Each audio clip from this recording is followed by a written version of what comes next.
আসসালামু আলাইকুম প্রিয় দর্শক, আজ দেখছেন একজন রোগীর প্রেশার মাপছি আমি। এই রোগীর প্রেশার কত হাই থাকে সেটি আজকে আপনারা দেখবেন। আমি একটা ডিজিটাল মেশিনের মাধ্যমে মাপছি, কারণ আমি ওনাকে অ্যানালগ পদ্ধতিতেও মেপেছি, তখনও কিন্তু ওনার প্রেশার অনেক হাই পেয়েছি। এবং এখন দেখব ওনার প্রেশারটা কত হাই। তিনি মূলত যে সমস্যা নিয়ে আমার চেম্বারে এসেছেন, তিনি যখন মেলামেশা করতে যান তখন ওনার ঘাড়ে প্রচণ্ড পরিমাণে ব্যথা অনুভব করেন। একটা অস্বস্তিকর একটা অবস্থার মধ্যে তিনি থাকেন যখন তিনি উত্তেজিত হন। ওনার লিঙ্গ যখন উত্তেজিত হয় তখন কিন্তু ওনার এই সমস্যাটা বেড়ে যায়। দেখতে পাচ্ছেন ওনার প্রেশারটা এই মুহূর্তে 197/129 এসেছে ডিজিটাল মেশিনে। অর্থাৎ ওনার উপরের প্রেশারটা আমি 200 পেয়েছি এবং নিচের প্রেশারটা 130 পেয়েছি। আমি 2-3 বার ওনাকে অ্যানালগ পদ্ধতিতে আমি ওনাকে চেক করেছি এবং 2 হাতেই চেক করেছি। ওনাকে আমি রেস্ট দিয়েছি।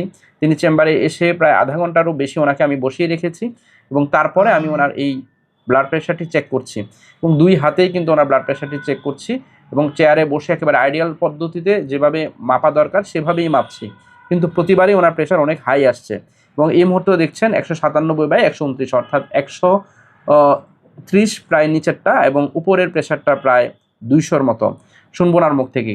জি, কি সমস্যা হয় আপনি যখন এই যে এই সমস্যাটা নিয়ে আমার চেম্বারে এসেছেন? সাধারণত আমি যখন সেক্স করতে শুরু করি তখন উত্তেজিত হয়। তখন মনে হয় ঘাড়ের কে জানি রগগুলো টাইনা ছিঁড়া ফেলে লয়ে যেতেছে। ছিঁড়ে ফেলবে এরকম মনে হচ্ছে? একবার ছিঁড়া ফেলতেছে। এত এত ব্যথা ব্যথা হয়। এবং আপনি তো হচ্ছে জানতেন না যে আপনার প্রেশার এত বেশি থাকে, তাই না? না, প্রেশার জানতাম একটু বেশি, কিন্তু এত বেশি যে এত বেশি সেটা জানতেন না এবং প্রেশারের ওষুধ কিন্তু খাচ্ছেন না আপনি এই না, মুহূর্তে। না। আপনি কতদিন আগে আপনাকে ডাক্তার প্রেশার ওষুধ দিয়েছিল? ৬ মাস। ৬ মাস ৬ পূর্বে মা আপনাকে প্রেশার ওষুধ দিয়েছিল কিন্তু আপনি সেবন করেননি। মানে কিছুদিন যতটুকু দিছে অতটুর পরে আর চেকও করি নাই আর আর ওষুধও নেই। ওষুধও খাননি এবং হচ্ছে প্রেশারটা চেকও করেননি। এবং আজকে আমরা এই যে প্রেশারটা বারবারই চেক করছি, প্রায় 200-র মতো পাচ্ছি উপরের প্রেশারটা এবং নিচের প্রেশারটা প্রায় 130 মতো পাচ্ছি, অনেক হাই প্রেশার। এবং তিনি অবশ্যই উত্তেজিত যখন হন, অর্থাৎ মেলামেশা যখন করেন, তখন ওনার প্রেশার নিশ্চয়ই আরও অনেক বেড়ে যায়। এবং এই মুহূর্তেও কি খারাপ লাগছে আপনার? জি, এখনো আমার এই যে পুরা ব্যথা মানে আছে, ব্যথা আছে, খুব ঘাড়ে ব্যথা ঘাড়ে করছে এই ব্যথা মুহূর্তে। আছে। প্রিয় দর্শক, অবশ্যই আপনাকে প্রেশার নিয়ন্ত্রণে রাখতে হবে এবং প্রেশার ওষুধ হুট করে বন্ধ করা যাবে না, যেমনটা তিনি করেছেন।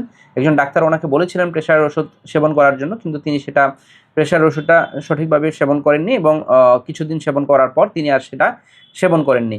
সেই অবস্থা থেকে আজকের এই অবস্থা। প্রিয় দর্শক, আমরা অবশ্যই এই বিষয়টাকে আমরা সচেতনতামূলকভাবে আজকের এই ভিডিওটি করা। মূলত আপনার যদি ব্লাড প্রেশার হাই থাকে অবশ্যই প্রেশার নিয়ন্ত্রণে রাখবেন। না হয় কিন্তু আপনি যখন মেলামেশা করতে যান, তিনি যা বলছিলেন, তখন তিনি যখন উত্তেজিত হন তখন ওনার কিন্তু ব্লাড সার্কুলেশন আরও বেড়ে যায়, তখন কিন্তু প্রেশার বৃদ্ধি পায়। সেজন্যই আসলে অনেক সময় দেখা যায় যে বিভিন্ন ধরনের উত্তেজক ওষুধ সেবন করে যারা মেলামেশা করতে যান তখন কিন্তু তাদের বড় ধরনের দুর্ঘটনাও ঘটে যায়। অনেক সময় স্ট্রোক বা হার্ট অ্যাটাক হওয়ার চান্স কিন্তু অনেক বেড়ে যায়।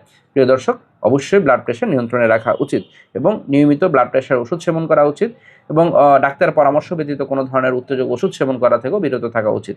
সকলকে ধন্যবাদ জানিয়ে শেষ করছি। আসসালামু আলাইকুম।